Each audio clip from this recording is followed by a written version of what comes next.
morning to all of you out there. It's a weekend, or at least we're entering a weekend. It's a Friday, April lang. Nagmamadali ng birthday. January 28, 2022. It's a Friday, the start of another weekend and the last weekend of the month. How time flies. And before you know it, it's February and everyone is still hoping and praying that by February 14 or 15, depende, baka naman mag-Valentine's gift ang IATF sa atin at ibaba na ang alert level sa Metro Manila or National Capital Region. So we will find out if that happens, and we look forward to that because that would be a good sign for the year. In today's program, please join us as we speak with Secretary Silvestre Bello III later because we want to find out whether or not they will actually push through with the deadline on no vax, no ride policy. Kasi sabi nila by February 24 ba yun, or 25, if you are not vaccinated, there will be no excuse and you will not be allowed to ride public transportation.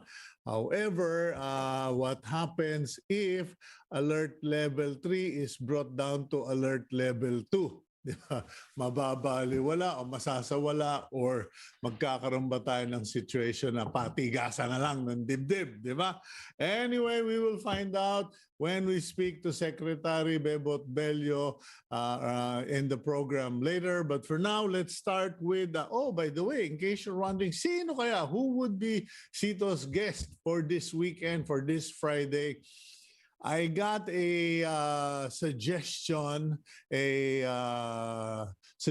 from R.D. Abello, the leadership coach, the executive trainer, and he's guested on the program. R.D. recommended a gentleman named Raymund Sanchez, and his story is very interesting, and I have a particular interest in it kasi marami po sa atin ang kinakatakutan yung mabalda. Okay? I, for one, am very concerned about strokes. And I've always said to the Lord that, Lord, if you're gonna take me, can we just do it instant? Diba? Instantaneous. One time, big time. Wala na yung mga stroke, yung mga balda, yung mga maghihirap ka pa.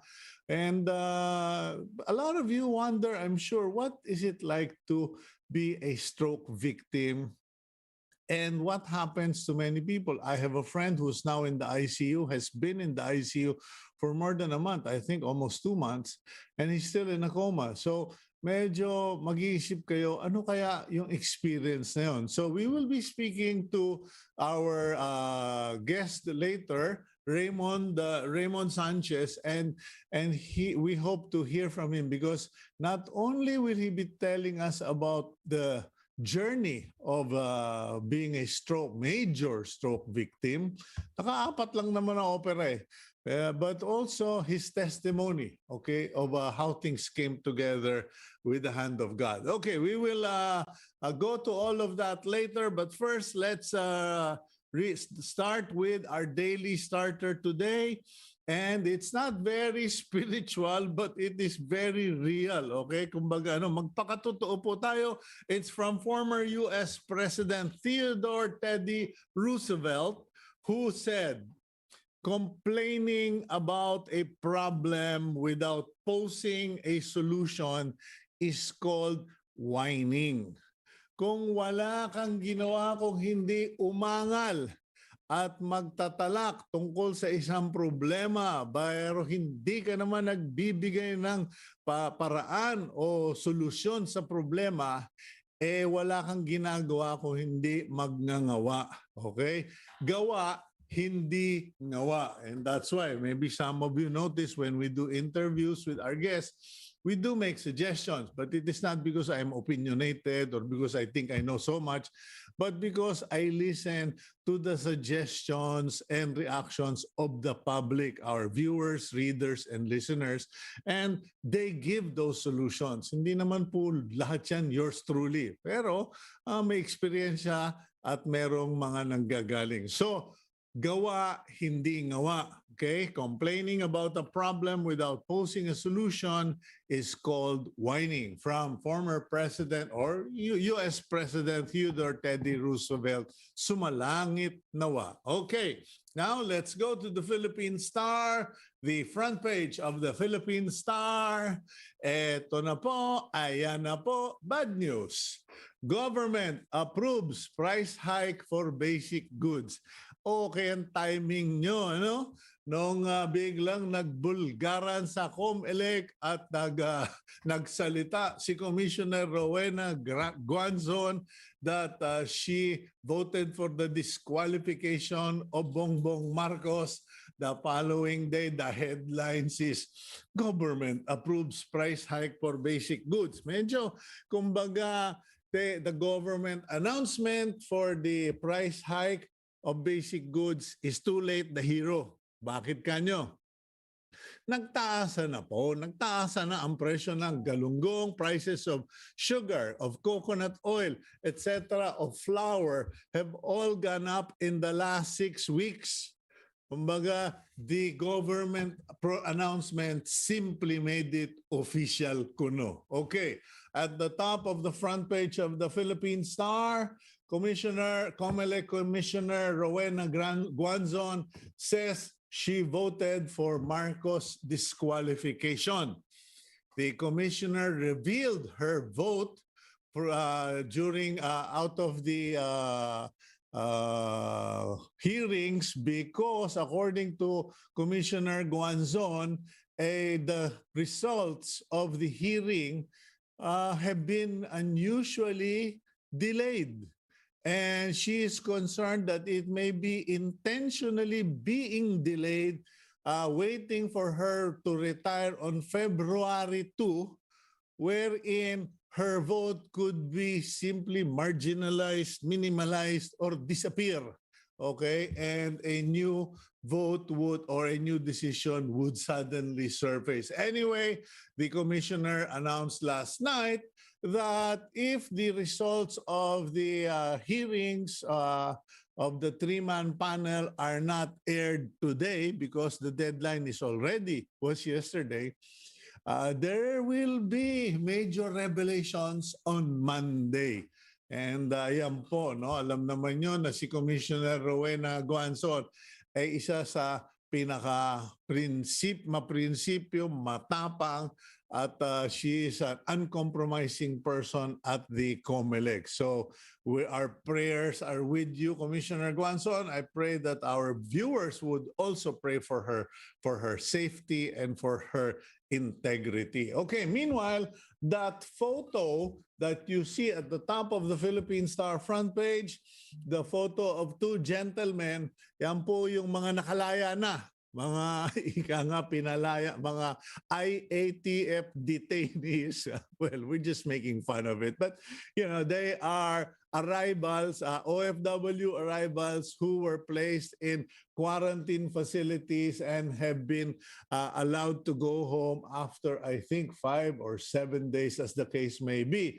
However, Presidential Advisor on Entrepreneurship, Joey Concepcion, has called for Alert Level 2 to replace Alert Level 3 in the NCR by the middle of February. He even called for the government to start rolling out their exit plan. Kasi from pandemic to endemic, it's like nandiyan na yung Omicron na yan. Kalat na yan. We are surviving, we are living with it.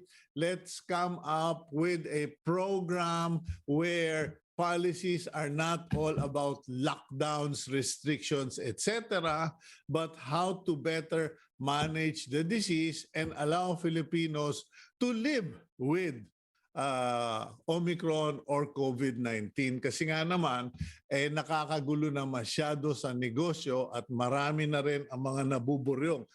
Okay, let's go further down the front page of the Philippine Star. Economy expands by 5.6 in 2021. Miraculous, unbelievable as it may sound, the economic managers or the NEDA, etc., have announced that the GDP rose and the economy expanded by 5.6% in 2021. So sabihin niyo, parang hirap paniwalaan nun. Paano naman po, you people went on binge buying, okay? After 3 quarters of being in lockdown, restricted, nothing much to do, shop, eat, go anywhere, travel, the Filipinos went on revenge buying on the last quarter of 2021. So much so that it actually caused a blip in the economy.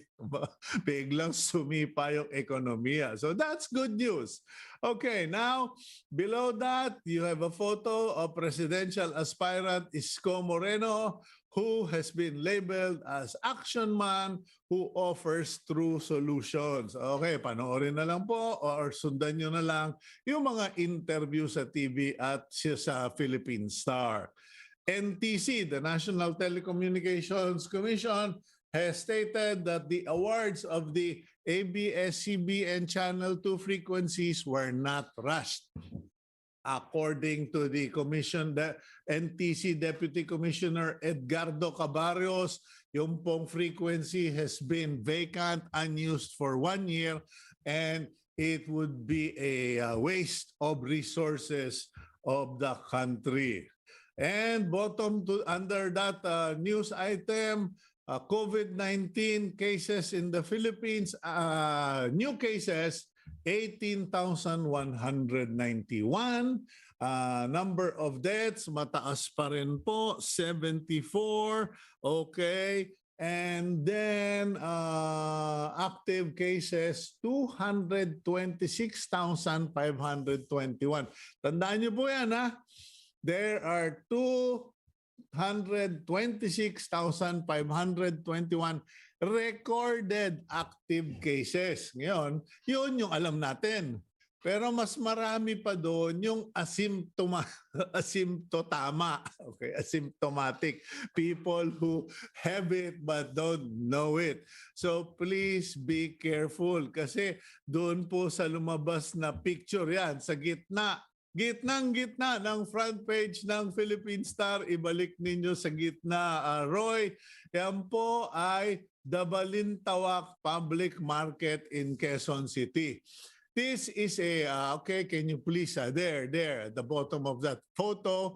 That photo is not some refugee center or disaster center. Yan po yung public market sa Balintawak, Quezon City. And you will notice that they are basically side by side. Nothing has changed, etc. And that is the same with many places in Metro Manila, yung mga tiyanggi-tiyanggi, even in Green Hills, na dikit-dikit pa rin. Hindi na bawasan, hindi na reduce yung sinasabi nilang under alert level so and so, 50%, 30% capacity. Kanya naman po, kahit na vaccinated, kahit na lahat, in spite of everyone having vax card, etc., walang mangyayari because all you need is one infected, vaccinated person. Because remember, vaccination will not make you bulletproof or COVID-free. It just makes you resistant and less likely to land in the ICU or die of COVID-19. Kumbaga, iniiwas kayo sa masamang kalalagyan or peligro. But if you have COVID-19 and you're vaccinated and you walk into these premises where the stalls, the vendors are yun nga po doon sa Green Hills, sabi ko they observe 2-meter distance. Pero ang problema, if you walk in between two people who are 2 meters apart, you are only 1 meter away from each, from the right, from the left, and the right. Eh kung parehong meron, eh di sa pool ka. Yun yung sinasabi na that's why the DTI really needs to strictly enforce yung capacities, 30%, 50%, etc. Okay. Now, we are trying to baka sabihin na, bakit si Cito biglang nag-editorialize, etc. Let me teach you a little, a few things about doing a TV show, okay? We line up guests. But sometimes, even when our guests are very, very reliable, always there for us, sometimes they find themselves in peculiar situations. For cabinet members, they're often the only reason that a cabinet member suddenly does not make it onto the show is because biglang pinatawag sa Malacanang. Or because biglang nagkaroon nasa dead spot. Like just may bandang Bonifacio, there is a dead spot there. Pag dumaan ka, patay yung, yung computer mo. Yung cell site mo. Tapos meron namang cabinet member na nanakawan ng cellphone. Okay. Gas-gas na itong joke ko. Secretary Bebot Bello, good morning, sir. Good morning, Cito. Good morning. Happy New Year. Happy New Year, and I'm happy to hear from you. I don't want to take up so much of your time. Kinikwento ko lang kasi kung minsan, syempre, biglang papatawag kayo ng Malacanang o nasa dead spot or walang phone, di po ba?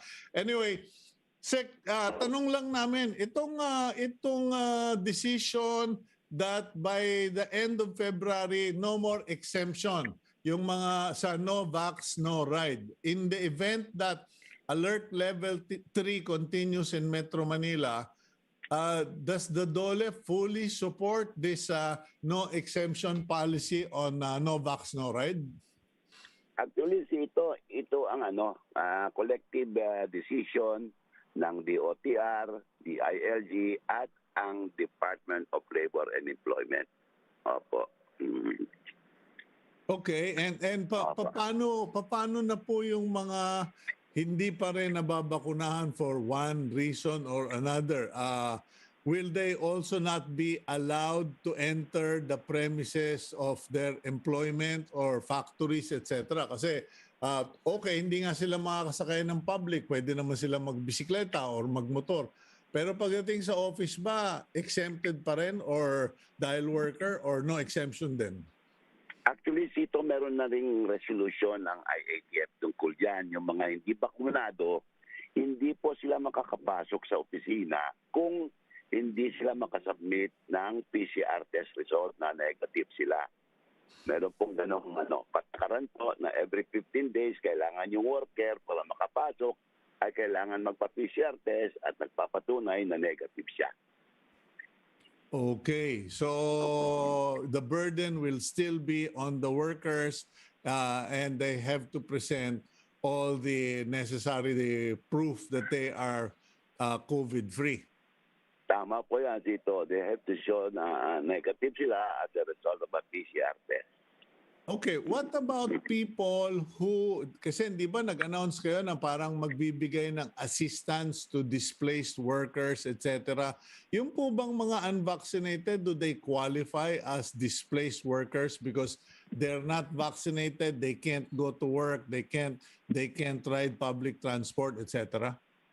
Kapag nandun sila sa trabaho na under level 3, kagaya limbawa dito sa Metro Manila, under level 3 yan, covered po yung mga madi-displaced workers either because they were retrenched or terminated o kaya hindi sila makapasok dahil hindi sila bakunado at hindi sila makapag-present ng negative PCR test results. Okay. Last question, Secretary, you may have heard, I'm sure you're in the know, yung price hike of basic commodities by February 1, although it's already gone up for the last 6 weeks. What will be the position of the DOLE? Because I'm sure kasunod niyan would be labor unions and groups asking for wage increase. Tama that you are correct there, Tito, that probably there will be a move from the labor group to ask for wage adjustment. Pero meron naman tayong board that is in charge of assessing the economic situation per region, on the basis of which they can suggest or recommend. Okay. Well, I think we basically got the message from Secretary Bello. I don't know if you're still there, Mr. Secretary. Do you have any do you have any announcements to make? Wala naman po dito except na yung pong pakiusap natin pa rin na kung maaari magpabakuna. And then I heard that the mga displaced workers find difficulty in applying online. I can understand that dahil ako mismo hindi ako marunong mag-online eh. So kung may mga ganong situation, I advise yung mga workers like to apply for yung ayuda namin na 5,000 cash assistance na they can consult our PESO, ito yung Public Employment Service Officer in all municipalities, or they can go to our regional or field offices and get assistance from them. Okay. Secretary Bello, may pahabol lang po. Yesterday, we were interviewing Jess Manalo of Angkla Party List, and he shared that many Filipino seafarers, hindi yata nakakaboto ng maayos, and he was suggesting or asking if it is possible to ask the COMELEC to include seafarers in those absentee voters na who are allowed to vote one month ahead of the elections, kasi nasa mga dagat sila and they need the ballots to reach them, computers, etc. Can you represent that concern with the COMELEC, Secretary? Very valid yung position ng mga seafarers natin, Cito. And if they can communicate with us, we can support their request for advance voting or even extended voting po. Okay. Well, papaabot po natin yan kay Mr. Jess Manalo kasi kawawa naman yung ating mga seafarers. Opo. Yung si Jess, pakiano na lang. Okay. Okay. Thank you very much, Secretary Bello. Sorry for the imposition. I know you're mobile right now. God bless you, sir, and have a great weekend. Okay, medyo yun, biglang na-shortcut yung ating interview po kay Secretary Bebot Bello because he has been moving around. I guess it's expected that he's going to be very busy for the next few weeks. Particularly because after price hikes, ayan, official na. Government announced in the Philippine Star front page, government approves price hike for basic goods. Ang tanong ngayon, will the government approve salary increases, wage increases when the labor groups, labor unions start demanding increases? Kasi syempre nga naman, wala na nga masyadong may trabaho. Pagkatapos tinaas pa presyo, patay tayo dyan. Okay, if our next guest is ready, it's 8:23. Let's bring in our next guest. But first, sabi ng aking executive producer, si Roy Nara, Sir, gap muna. Kailangan mo nang magbigay ng paalala. We'll be right back after this quick reminder.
Welcome back to the program Agenda. I'm your host, Cito Beltran. Thank you for being subscribers of Cignal TV and viewers of One News PH on channels 8 and 250. At para dun po sa mga kaibigan nyo na nagtatanong at naghahanap, you can also watch us via YouTube and also on Facebook. Pasok nyo lang One News PH Agenda, and I'm sure it will come up on your screen. Okay, speaking of coming up on the screen, our next guest is the chairman of RAS Leadership Consultancy. Now, as a background to him, he finished his BA in Business Administration in Silliman University. Ay, kamusta po kayo dyan sa Dumaguete? One of our favorite places to go to. And we always visit Silliman University kasi napakaganda nung kanilang campus. And then he was an executive scholar in general management from Northwestern University, Kellogg School of Management in Evanston, Illinois. He completed Advanced Management Program of Massachusetts Institute of Technology, Sloan School of Management in Cambridge. Ayan ay sinasabi kasi aral ng aral. Ayan, siguro kanya ito na-stroke dahil kaka-aral. Let's bring in Raymund Sanchez. Raymund, welcome to the program. I'm just trying to make light of the situation. Pero, hi, Cito. Good morning. Ako mai-stroke ako kaka-aral ng ganun kadami. yung journalism lang, 7 taon kong tinapos eh. Ikaw eh, nakapitong ba degree ka na. Anyway, welcome to the program. And like I shared earlier, our common friend R.D. Abello told me, Cito, you gotta listen to this guy's story. And as I read that brief summary about you, medyo it brought home one concern that I've always had. You know, I always tell the Lord, kung kukunin mo ko, please, instant, one time, big time, walang stroke, kasi parang I don't think I can handle it. Now, would you do us the favor, if you don't mind, to tell us a little of your career path and eventually what happened, the tragedy or the trial that you went through? Okay. So, Cito, I've been a corporate executive for about 30 years. And in the latter years, I became the partner of choice of several local entrepreneurs who are professionalizing their family organizations. So, on one particular occasion, I was invited by Sea Oil CEO Glenn Yu to attend a conference in Singapore. He was going to be speaking back-to-back with an esteemed CEO from Silicon Valley. So when he extended the invitation, I immediately grabbed the opportunity and purchased my ticket to Singapore.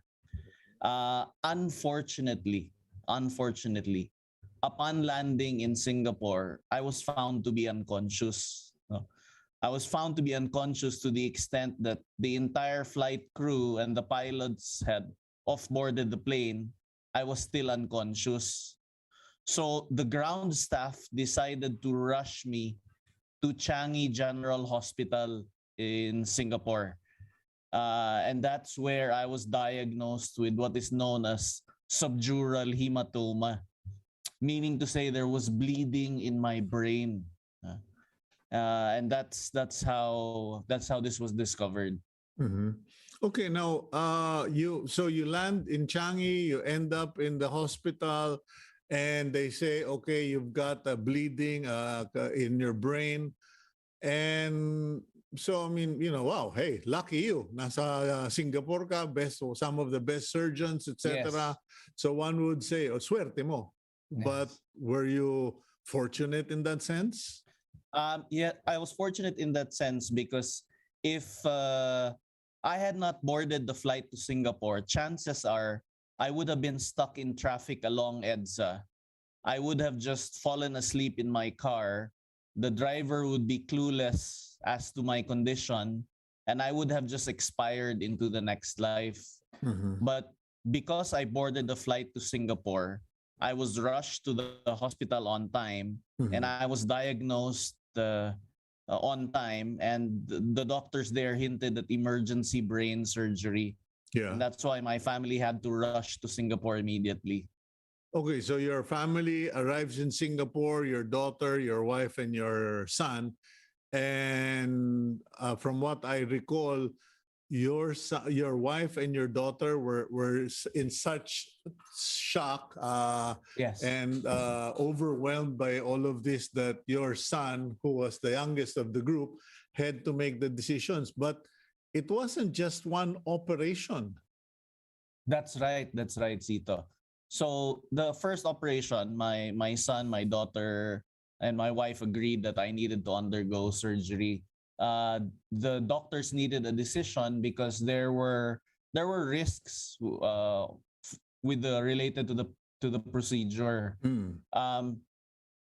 But although the first surgery went well in a sense, and my family actually decided to have dinner outside the hospital, no? Mhm. To unwind after a very long and stressful day. But that temporary relief was short-lived because immediately the following day, one of the neurosurgeons called up my son, and he spoke in an alarm voice because apparently I was not well. Now the intracranial pressure continued to increase, Mhm. and my brain started to shift to one side, which was not a good sign. So the Mhm. doctors recommended a second round of brain surgery. Mhm. And so my son was in complete disbelief because I had just undergone the perils of the first surgery, and here they are recommending a second round just one day after. Mhm. So my son felt he needed extra input to make that critical call. So he reached out to a very, very influential doctor in Singapore whom he did not know. He just introduced himself. And he summarized my situation and asked the doctor for a second opinion. Mhm. And the doctor said, this could be the life-saving surgery that your father needs because I was in critical condition. Mhm. And but the doctor asked, "Are you aware of what this surgery entails?" Because Raymond, he said, my son goes by the same name as me. He said, "Raymond, they're gonna need to remove 1/4 of your father's skull." So my son just took a deep breath. He sucked it all in, and he gave the green light for the doctors to proceed with the second round of emergency brain surgery. Mhm. Okay, now apparently that is not uncommon. Judging from the stories I've heard of people who've had brain or with aneurysms, major strokes, etc., it is not uncommon that the first operation or surgery is merely a step to relieve the Yes. cranial pressure, but a subsequent operation almost always follows. Like one of my friends who's now in the ICU had the same thing. Inoperahan siya, and 2 days later, they had to operate him again. And Yes. similar to your case, they had to leave his skull open. Yeah. Okay, so what happened? So after that, the doctors showed the latest brain scans, and they inevitably recommended to my son a third round of brain surgery, and this time they needed to remove 1/2 of my skull. So that was a tough decision for my son to make, but that was what was needed in order to alleviate the intracranial pressure. Mm-hmm. Okay, so apparently all of that helped. From what I gather, you were able to be brought to, or am I uh, talking too fast for you? I mean, am I missing something substantial in between? No, that's correct. You moved back to the Philippines. You flew back to the Philippines. Yeah, we had quite a scuffle with the airline because they were uncomfortable accepting a passenger in my condition. So it broke out into an ugly argument between my son and the airline. But finally, they relented, and I was brought back to the Philippines and brought straight to Asian Hospital. Yeah. There at Asian, my doctor friends convened and they recommended a fourth round of brain surgery. This time, they needed to perform what's known as a cranioplasty, where they would install a titanium plate in place of my skull. Para kang Iron Man. Yung puso mo ba? Yung puso mo ba organic pa rin o Organic pa rin, bionic organic pa na rin. rin? Okay, so then to put in a platinum plate on your head. Yes. But while all of this was going, I'm curious, you know, when you passed out, when you recovered, when you were in the hospital, in and out, what memory do you have? Kasi I have friends who tell me, bro, I had an encounter, Cito, it was scary. I remember one friend in particular who was in a extended coma, and she told me it was like a never-ending chase, or she was being chased, or she was chasing after someone, and it was a very haunting but spiritual encounter. And I kind of wonder, how about you? I mean, were you just out dead cold or what? Yeah, I was practically unconscious the whole time. I was blessed though, because we racked up quite a bill in Singapore, as you can imagine. And do you mind sharing that? Because I mean, I'm sure a lot of Filipinos wonder, kaano kaya ma-hospital at ma-operahan ng ganun sa Singapore? Yeah. So the 3 surgeries was about 8 million. Woohoo! Yeah. So well, yeah, that's parang dalawang kaso ng COVID sa ICU here in Metro Manila. Those are the equivalent. I had a friend who ended up for 1 month in the ICU with severe COVID and passed away and left a 5 million bill. So in your case, how long were you in Singapore? 54 days. Well, almost 2 months, and then 3 surgeries, brain surgery at that, and 8 million. Now, what happened? So, fortunately for me, I was blessed. In my lifetime, I've worked for 3 tycoons. And all 3 of them flew to Singapore to extend moral support to me and my family. And of course, they contributed very generously to my recovery. You know? But what really touched our hearts was employees of mine from the last 10 to 20 years. They sacrificially pooled their resources, and they contributed as much as a whole month's salary, as much as their Christmas bonuses and their year-end bonuses, in an attempt to rescue an old boss they haven't even seen in the last 10 to 20 years. So that really touched our hearts, because the Lord mobilized all sectors of society to help us at our point of need.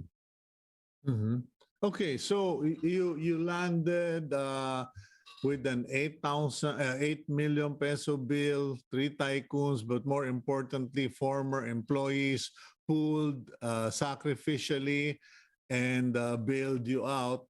But was that the end of the story? No, there was still the recovery part, which was quite tough, because I lost my ability to speak. They would ask me what's the name of my daughter, and I knew it at the top of my mind, but it would not come out of my mouth. They asked me what's the name of my wife. Same thing. I couldn't answer. So it was utterly frustrating not being able to speak. But it's a condition known as aphasia, the loss of the ability to communicate owing to brain damage. So I really needed to recover. In Singapore, they gave me so many speech therapists, but none of them enabled me to speak. But when we arrived in the Philippines, they gave me an occupational therapist. He simply asked me, "Sir, what do you like to do?" And I told him, of course, with the voice of a 1-year-old child, "I like to read." He said, "What's your favorite book?" and I said, Finding Your True North. Who's the author? So I told him the author. And he researched the book, he researched the author, and he made it a talking piece between me and him every time he came to visit. Although I could not speak for 8 long months, with my occupational therapist, Gerard, he enabled me to speak very fluently in just 1 week. So the Lord sends the right people at the right time. And then I had another physical therapist, Andrew, who enabled me to recover my upper and lower body strength because I lost the ability to stand and to walk. Now, so those were the difficult parts because you're completely helpless. How long was it that you couldn't stand and walk? 1 year. 1 year. And you couldn't talk for how many months? For 1 year also. For 1 year. Yes. Okay, so what did they attribute that to? Was it severe damage, brain damage, or yes trauma? So it was secondary to a stroke. So Mhm. I had to relearn all my bodily functions. Yeah. Did you experience that symptom? Kasi you said you can't stop, you can't walk, you can't stand. But was it half? Kasi di ba may mga they say that of some stroke patients. Yeah. Bro, patay yung kalahating katawan, or etc. What in your case, was it total paralysis? It was total. Wow. Yes. So it was very helpless. Okay, now I don't know if you were already a motivational speaker back then, but were you a motivational speaker back then? I was, yes. Okay, now what sort of spot were you in given that situation? It's like, okay, buddy, now let's see what motivation you can talk about in this situation. Yeah, exactly. Because that's why it was very frustrating not being able to speak. And so when my occupational therapist helped me to speak, I was really so grateful because 1 whole year that you're not able to speak is very, very difficult.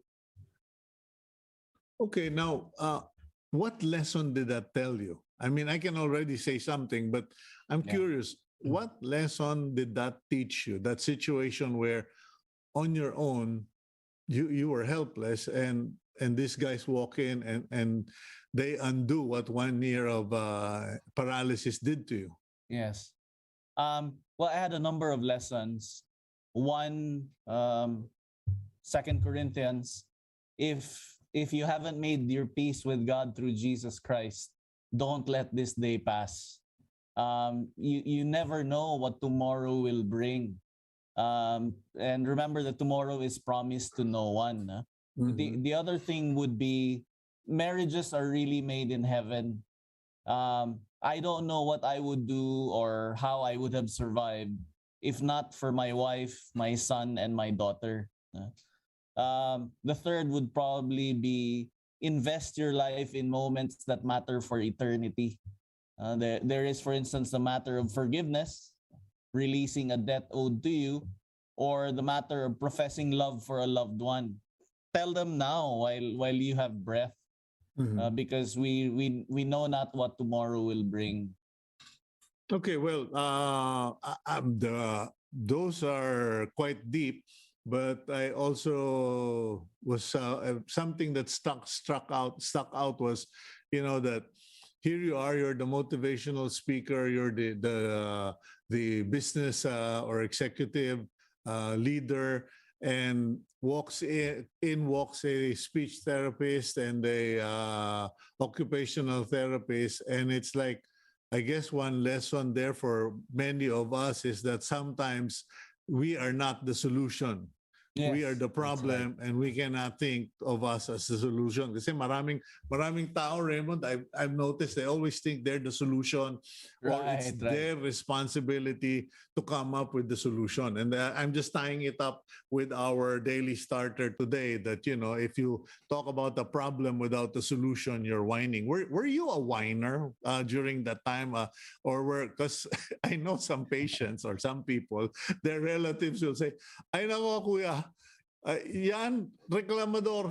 Hindi pa nga lumalanding yung injection. Aray na ng aray. Were you a whiner or did people complain about or tell you what a difficult patient you were? No, fortunately, I was not. But how did you manage that? I mean, from all the movies I've seen, all the people I've talked to who've had stroke, partial paralysis, most of them are angry. They're so frustrated, and frustration turns into anger. Yeah. Actually, Sito, what filled my heart was gratefulness, because I felt that the Lord went out of His way to rescue me. I mean, there was just too many alignment of events. Can you imagine that when this happened, my brother, who is based in Canada, happened to be in Singapore the very moment that the crisis happened to me.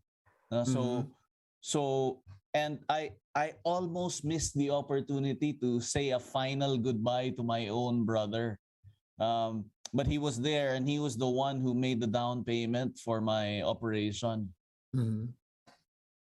Yeah, and then of course, alignment is that you happen to have good friends. That's what I always tell some people. You know, don't just have good friends. It's also good to have good rich friends. I'm just being honest here. I mean, you know, hey, 3 tycoons bailed you out, so let's not knock that. Yeah, they're very gracious. Okay, now having recovered from all of this, did it change your life much, or based on what you were sharing earlier, you're clearly a very spiritual person. You're apparently a Christian, if I'm not mistaken. Yes. Now, but how did this experience impact your life after the stroke? Okay, that's a great question. First is it drew me, because I'm very close to my family, but it drew us even closer together, and it drew us closer to God. Okay, but are you running scared, Raymond? Because you know, I have 5 stents in my chest. Okay. So I'm not exactly, you know, a qualifier for the marathon, but you, I'm sure, also have a precarious situation in your head. So do you, you know, are you, you know, do you go through life very cautious, worried, etc.? Because I mean, you know, I know you're a man of faith, but hey, you still have a very sensitive setup up in your skull. Yes. It crosses my mind now and then, but I've committed to live my life to the fullest, especially after what happened. So I really try to make the most of every day, hug my wife and kiss my kids like there's no tomorrow. Because as I mentioned, tomorrow is really promised to no one. So it really makes you appreciate the brevity of life and how fragile it can be. It's a precious gift that is very, very fragile. Okay, now there are people like you who go around town or at least on the web sharing their experience. What lessons, both from the medical, from the financial, the personal or physical aspects, can you share? We've got about 10 minutes to go here, so or less. Maybe you could just give us a run through of the lessons, because 8 million peso bill would have probably taught you a lesson. Yes. And there was another 4 million from the operation in the Philippines. Wow. Yeah. Okay. So what lessons can you share with our viewers? So I think the key lessons really are to make the most out of life every day. The present is really what we have, because tomorrow is promised to no one.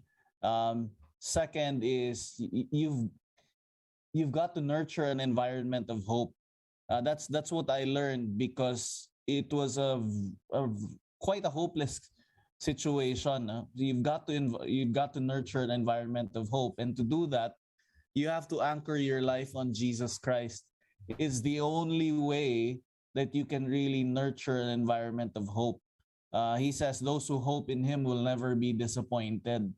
And that's where I learned to really, really hope in Him, because you're just there, you're laying down and you cannot speak, you cannot walk, you're almost immobile, so really completely helpless. And as you were saying, it's a situation that you would dread the most. Um, so I learned to anchor my life on Jesus Christ in order to nurture an environment of hope. But how did you do that when you were, totally paralyzed and when you were immobile and you couldn't speak? The most important thing was to gorge on the Word of God. That's really how I derived hope. To read the Word of God, to listen to the Word of God, and to spend the most time I had with my family, because especially in Singapore, my wife, her legs would turn to jelly every time she visited me in the ICU, because she was afraid that any time I could pass away. So you really have to make the most out of time and life. Okay, so you immerse yourself in the Word of the Lord. You listen to podcasts, etc. Yes. Now, nowadays, what is your lifestyle like? I mean, do you still travel a lot, or has all of that been cut back? There's been massive cutbacks, but I still conduct training and development programs. I still speak inspirationally. So the rest of life has continued. I'd had to pick up from where I left off. I was formerly the president of a company, but during the period of the crisis, my chairman and I agreed that it would be best to activate a succession plan, because foreseeably I would not be back for a long time. So I had to reinvent myself into what I am today, inspirational speaker and leadership trainer. Yeah, that's interesting, Raymond, because well, I have to watch my language, but yeah, you know what I mean when when things explode, fall apart, etc. When you're financially wiped out, did you have to radically change your lifestyle? Because I know people who've had to sell properties, go into debt, etc. What happened in your situation? Did you have to go from homeowner to tenant again? Well, I guess fortunately or blessedly for me, that did not have to happen. Um, we received enough support from the community. In fact, amazing things happen really when you rely on God and His Word. We fully paid off our mortgage during in the middle of the crisis, and I remember there was a manager from the Bank of Philippine Islands who was encouraging me to invest in a travel insurance policy. And it took me a while to get around to it, but finally I did. And then in the middle of the crisis, I get a call from that manager, and she said, "Sir, your travel insurance policy has been approved." And when I looked at it face value, it accumulated, I would say, perhaps about half a year's salary for me. And that helped us partially finance our medical bill in Singapore. So and then there was another health insurance. The travel insurance is not something many people think of when they go abroad or they get on a plane. In fact, some people laugh at me when I buy travel insurance, even for domestic flights. Sabi ko, pare, kahit 100,000 yan, makakatulong pa rin yan sa misis ko. Yes, anyway, absolutely. What else were you going to share after the travel insurance story? I mentioned that there was a health insurance benefit claim from Sun Life that we did not expect. But then it materialized, and that also helped us partially finance our our medical bill in Singapore. Okay. Now, okay, so some people will say things just came together, but these are all divine appointments, divine provision, and clearly the hand of God was there.